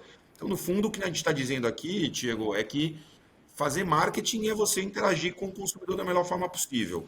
E para você interagir com o consumidor, você tem que saber o que, que ele é, quem que ele é, o que, que ele gosta, quanto que ele compra, como ele compra. Então, você precisa juntar informação de dado para ser um profissional mais eficiente, e foi isso que a gente acabou fazendo. Hoje, eu vejo que é indissociável, né? Você não consegue ser um bom profissional se você não usa, né, de todos os recursos possíveis e imaginários para poder se comunicar da melhor forma e trabalhar de uma maneira mais personalizada com cada um dos clientes. Muito bacana. E dá para ver na fala de vocês o quanto tecnologia hoje é parte do dia a dia de vocês, é parte do dia a dia da companhia. Tem um estudo bem legal chamado CMO Playbook, desenvolvido pela Capgemini, que diz que embora a maioria dos profissionais de marketing tenha acesso a dados, tenha acesso a insights, a maioria deles não aplica para influenciar decisões de marketing. Eles utilizam tecnologia e dados para go-to-market, de lançamento de produto ou serviço, ou para ajuste de performance de campanha. Aí eu já me conecto com a segunda pergunta para vocês. Hoje, se é indispensável para um profissional de marketing ter skills de digital, conseguir dialogar com tecnologia, quais são as principais lacunas que vocês entendem para o profissional de marketing se desenvolver em tecnologia? Falta, não sei, instituições do mercado que treinem esses profissionais, as empresas não têm um ambiente que propicia desenvolvimento. O que vocês entendem que são as principais lacunas para desenvolvimento profissional com essa skill de tecnologia em marketing? Agora eu começo com você, Ariel. Olha, Tia, eu diria, assim, eu vou olhar para o meu caso, né? Para o meu umbigo aqui, que eu acho que é onde eu consigo contribuir mais, né? E dar um depoimento bem honesto, assim. Eu acho que a primeira coisa que falta, e faltava para mim, eu vou dizer que era no meu caso, era humildade, né? Então, eu sempre me considerei um bom marqueteiro, sempre não, né? Mas vamos ser mais humilde aqui. Eu, sei lá, nos últimos anos, eu já me considerava um bom marqueteiro, e quando eu fui olhar a área de tecnologia, eu não entendia nada, né? E você tem que ter humildade para você identificar que o que funcionou para você construir as marcas no passado não necessariamente ia ser o que iria garantir. Então a gente teve que desaprender e reaprender muita coisa. Então a humildade de você ouvir mais, de você interagir de outras formas, de você ler livros, de você procurar pessoas que entendem, de você se conectar com as outras áreas de negócio da companhia foram fundamentais para mim, né? E aí eu tive que realmente aprender do zero. Do mesmo jeito que eu, quando assumi a área de marketing a primeira vez na minha vida, eu não entendia nada, eu não sabia fazer um briefing de comunicação, não sabia discutir com o pessoal da agência, com os criativos, é a mesma coisa, é a mesma sensação. Como é que eu vou discutir com o time de desenvolvimento, de arquitetura, de dados, assim, você não entende nada, só que você está numa posição onde você é o head de marketing da companhia. É difícil você ter que chegar e falar, meu, vem cá, eu não sei como fazer. Mas então, eu te diria que a primeira dica é muita humildade para você reconhecer que você não conhece, correr atrás.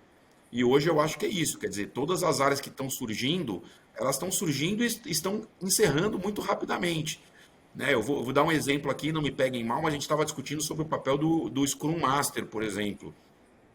O Scrum Master ele surgiu e já tem gente discutindo que, sei lá, será que vai precisar o Agile Coach, né? Você vai discutir assim, pô, o que vai fazer? Tá bom, mas agora eu já sei trabalhar num modelo mais ágil, né? Eu preciso ter o Agile Coach, então coisas vagas que você falava que eram o futuro, você já não sabe se elas vão existir daqui a 2, 3 anos de novo. Então, essa velocidade de você reaprender e continuar aprendendo e estar aberto a mudar o rumo muito rapidamente, eu acho que é o segundo skill que as pessoas têm que ter, né? Então, acho que isso foi pelo menos comigo, assim. Eu continuo aprendendo e desaprendendo todo dia. E a terceira coisa é encarar as falhas de um jeito mais gostoso, assim, né? A gente até poucos anos atrás, a gente queria saber quem era o culpado, a gente queria saber onde é que tinha sido o erro, a gente queria, né, entender via paretos, histogramas e análise de PDCA o que era o problema. E hoje em dia esse negócio, você perde mais tanto tempo para encontrar os erros que você, né, se torna também ineficiente. Então a história da busca da produtividade, da eficiência através de novas técnicas, né, acho que essa é a terceira coisa que eu recomendo também para quem busca ser mais eficiente nos dias de hoje. Muito interessante. Excelente ponto. Esse ponto das profissões que nasceram e morreram, isso aqui é chave da nossa conversa até aqui. Vamos lá, Igor. Pessoal, perdão por interromper esse conteúdo tão bacana que a gente está assistindo, mas eu prometo que eu tenho um recado muito especial para vocês. Bom, a gente sabe o quão difícil tá nesse momento do mercado a gente se desenvolver. Existem muitos temas em diversos formatos, cursos para todos os lados e de especialistas que nunca executaram de fato aquilo que querem te ensinar. E hoje, nas áreas de marketing, inovação e tecnologia, os profissionais, assim como você, são pressionados para respostas e talvez sejam os profissionais que mais tenham dúvidas. Bom, pensando nisso, nós criamos a primeira formação de líderes de marketing e inovação da Makers Academy, o Exponential Marketing. Esse curso ele foi moldado, desenhado, construído por quem faz. Durante meses nós selecionamos as maiores lideranças do Brasil com cases comprovados em grandes empresas que atuam hoje em grandes empresas para desenhar disciplinas e jornadas de aprendizagem em growth, dados, insights, CRM, branding, assim, uma infinidade de conteúdos muito bacanas para vocês. Bom, e aqui na Makers você aprende com quem faz e nós entendemos que para que qualquer profissional possa atingir o próximo nível, ele precisa beber da fonte certa. consumir o conteúdo certo, da forma correta e num preço acessível. Para isso criamos a Makers Academy. E esse curso, o Exponential Marketing, está disponível hoje, a gente está abrindo a primeira turma agora. É um curso exclusivo, com vagas limitadas, e os primeiros 50 inscritos vai ter uma condição muito especial. Por isso que eu fiz questão de interromper o conteúdo e compartilhar isso com vocês, tá? Vai aparecer aqui do meu lado no QR Code, o nosso time vai compartilhar um link aqui com vocês e eu aguardo vocês na Makers Academy. A gente vai fazer história juntos. Tá muito bacana a jornada e eu não tenho dúvidas que vai fazer a diferença na sua carreira, tá bom? Te aguardo na Makers Academy. Vamos voltar pro conteúdo. Tchau, tchau. Cara, eu corroboro muito com o que o Ariel contou e eu diria que, assim, eu, por exemplo, não sou um profissional com formação acadêmica em tecnologia. E de alguma forma, aprendi a me virar, voltando 20 anos para trás, onde não existia curso online. Puta, meu, era muito difícil. O que eu conseguia aprender, ou foram pelas oportunidades práticas que eu tinha, mas eu não tinha o menor pudor de entrar numa livraria, comprar um livro de desenvolvimento, uma linguagem de programação, que, claro, quando eu lendo, eu absorvia 30%, mas me dava algum repertório. Então, assim, pensando hoje no grau de facilidade que tem no mercado, certificações gratuitas oferecidas pelas Big Techs. Há 20 anos não existiam as Big Techs. Então, assim, o profissional de marketing que quer aprender a usar uma stack do Google, entender o que é Adobe, eventualmente conhecer um pouquinho do processo de API de carregamento de uma Salesforce, ele consegue fazer isso. Ou pagando muito pouco, ou eventualmente de forma gratuita, dado o vasto conteúdo disponível que. Então, eu não vejo muito essa barreira, no sentido de como que um profissional de comunicação e marketing aprende um pouco de tecnologia, um pouco de dados, um pouco de CRM, para conseguir ser mais instrumentalizado, para prestar um serviço mais contemporâneo, mais moderno. Entendo que talvez não exista uma trilha formal, educativa, vou citar aqui um curso, uma pós, realmente não me sinto à vontade. Não estou seguro, não é a minha história, eu fui me virando. Mas tem uma sensação que hoje é infinitamente mais viável e mais acessível. Então, no fundo, eu acho que tem duas visões. A do copo meio cheio é assim, realmente, a disponibilidade é altíssima. O fato de a gente não ter mão de obra qualificada nessa função não tem o fato de que, de fato, não existe um arcabouço disponível, mas sim porque as pessoas não olham com o devido cuidado e atenção para isso. Mas, ao mesmo tempo, deixou de ser um diferencial. Eu, por exemplo, me empreguei durante boa parte, 90% da minha carreira, justamente por ser uma pessoa cuja única coisa no currículo, diferente de alguém que estivesse disputando uma vaga comigo, era conhecer um pouco mais de tecnologia. Então, isso não é mais diferencial, né? Isso, na verdade, assim, é premissa. É igual, sei lá, o cara falar uma outra língua.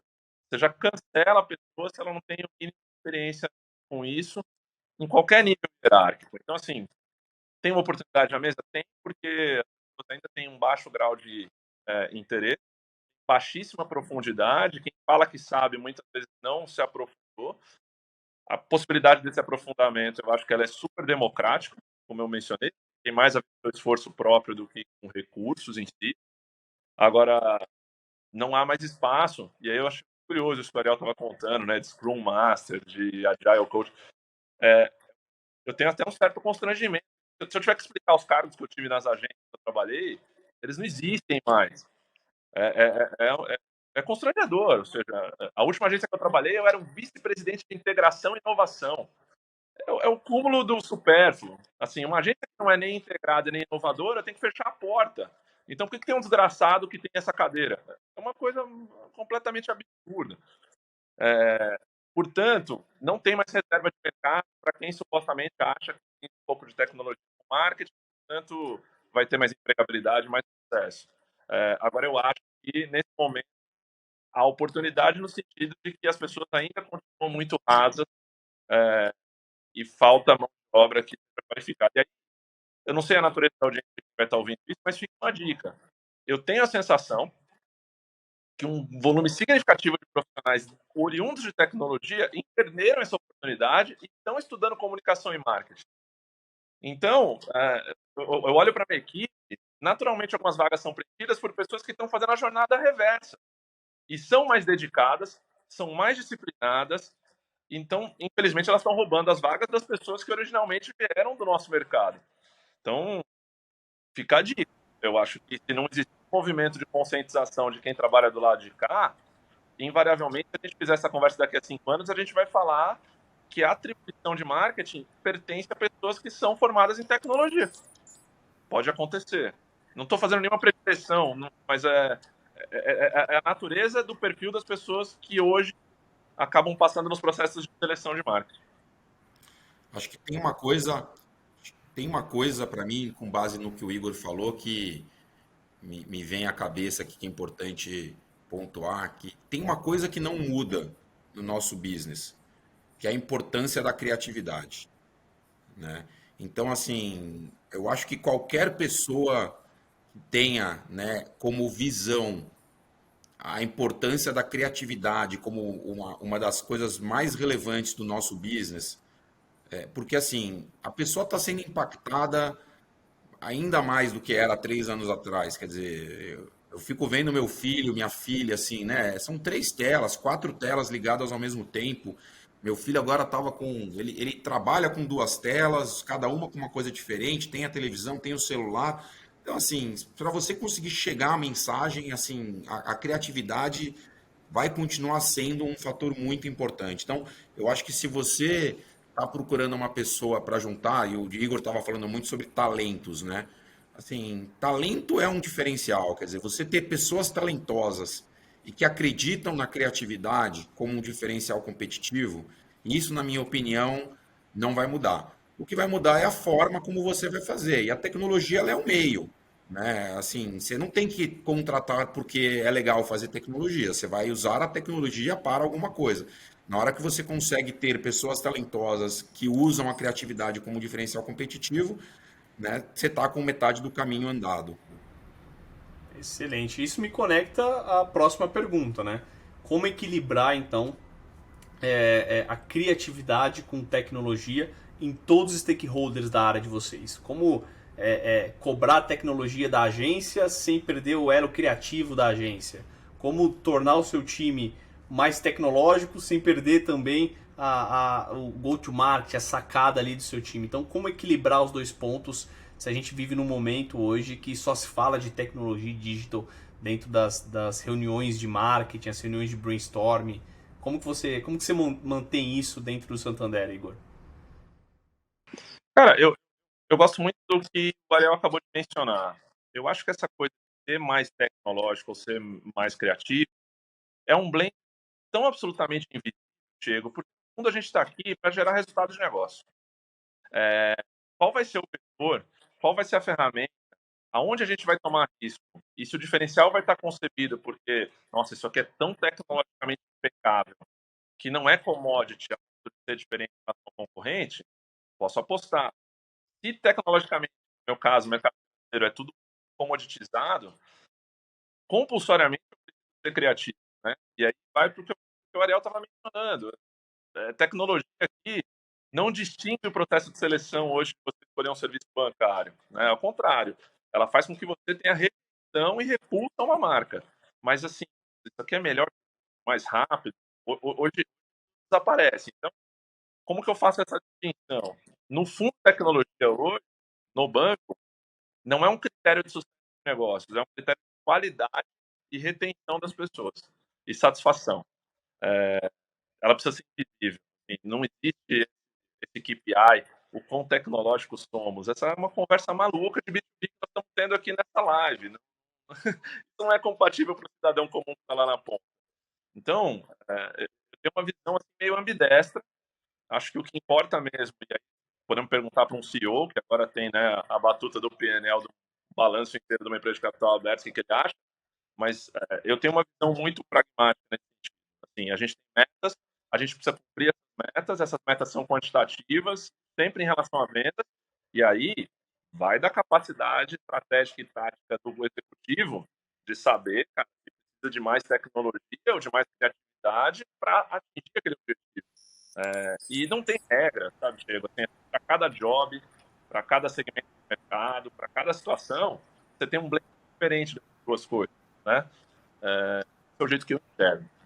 A gente poderia resumir, então, que criatividade e tecnologia são meios. No Eu fundo, no penso. fundo, Diego, eu vou reforçar 100% do que o Igor falou, porque é exatamente o que eu acredito também. No fundo, o nosso papel é gerar negócio, é trazer resultado com KPIs, né, quantitativos. O resto, assim, se você estiver entregando resultado, o teu stakeholder vai querer que você continue fazendo e acelere. Então, assim, não tem que ficar querendo fazer tecnologia porque é tecnologia, não tem que querer fazer criatividade porque é legal fazer criatividade. Essas coisas elas existem para trazer mais resultado de uma maneira mais eficiente. Você usa a criatividade para poder não precisar gastar tanto dinheiro, né? Então, se você tem uma campanha criativa, você provavelmente vai gastar menos dinheiro do que se você não tiver uma campanha criativa. Se você está usando a tecnologia de um jeito super bacana, ele vai te ajudar a ser mais eficiente, a criar mais retenção, a aumentar a tua produtividade. Se você não está, você vai ter que gastar muito mais dinheiro. Então, ele é meio para você entregar resultado. Então, o nosso papel, acho que o papel do CMO, Diego, é ser o braço direito do CEO para olhar para frente e gerar negócios, porque no fundo é isso que as empresas precisam. O resto vai suportar, entendeu? Então, para mim essa é a beleza para mim do CMO do futuro, né? O CMO do futuro, ele ganhou uma relevância dentro da empresa gigantesca, né? Então, e eu tenho visto esse movimento acontecer e os CMOs que estão conseguindo, né, olhar com esse copo cheio que o Igor falou, assim, estão realmente nadando de braçada. Aquele CMO que de repente quer achar que a área dele continua sendo uma área de comunicação, branding e não sei o que, e botar campanha na rua, assim, isso está com os dias contados, né? O marketing, para mim, ficou muito mais complexo, mas ficou muito mais dinâmico e divertido. E os melhores vão continuar, talvez, percorrendo caminhos, inclusive, de possíveis CEOs, como foi o meu caso.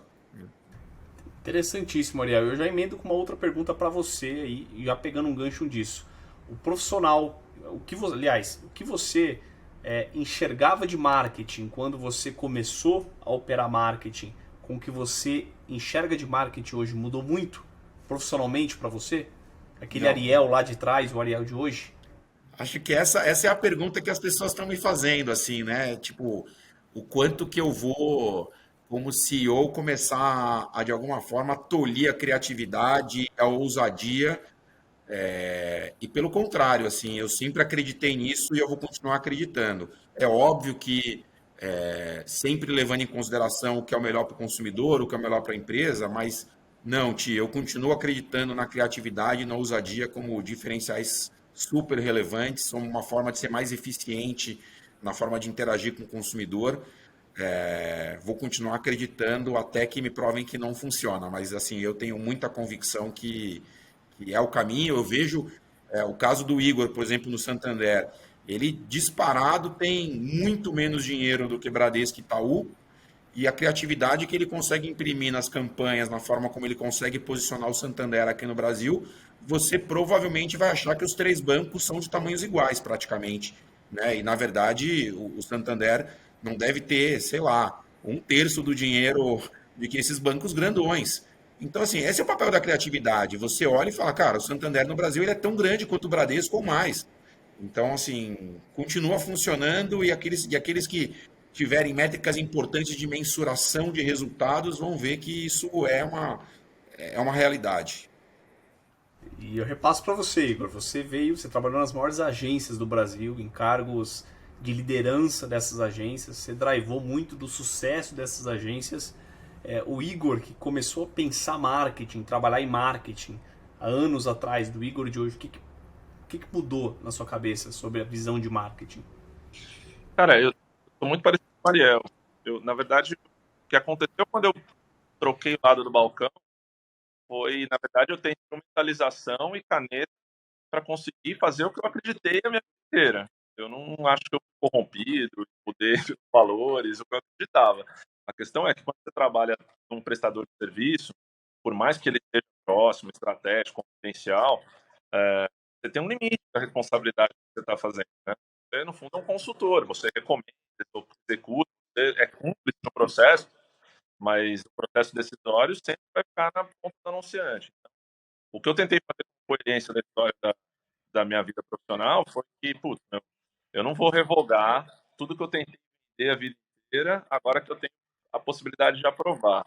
E concordo com a Ariel, que, no fundo, as coisas são muito efêmeras e táticas, Diego. Assim, a gente não pode ser refém das novidades que existem, a menos que elas sejam usadas com muita inteligência para suprir objetivos quantitativos. Então, assim, eu, apesar de ter trabalhado como publicitário há muito tempo, o fato de eu ter vindo de digital construiu um caráter quantitativo para mim.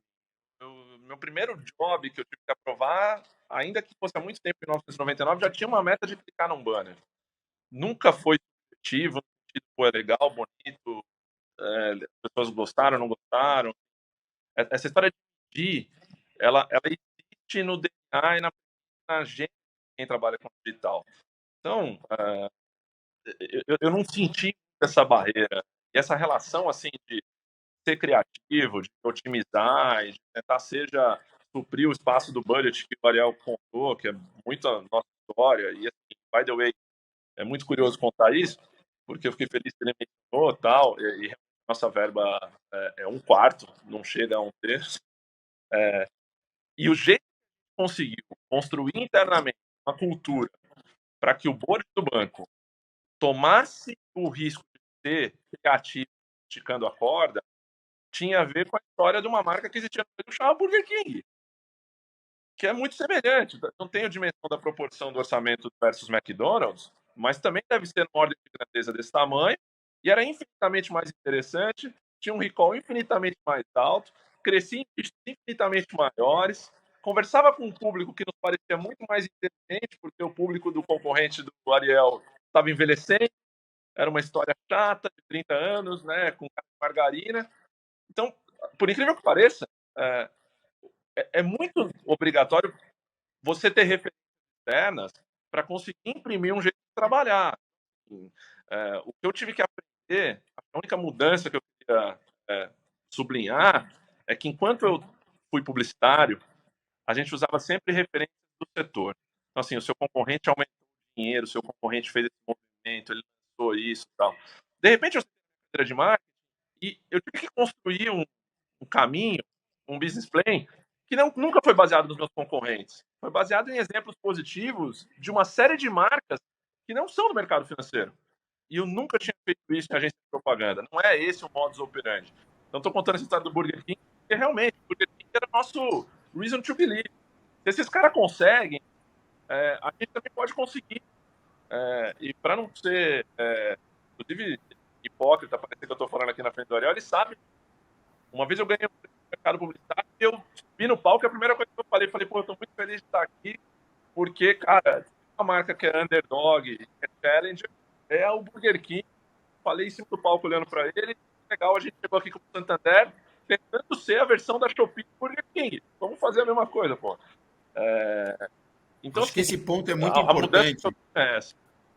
Acho que essa é uma parte mais importante, talvez, legal que o Igor trouxe esse ponto, porque eu acho que ele fecha bem o papo.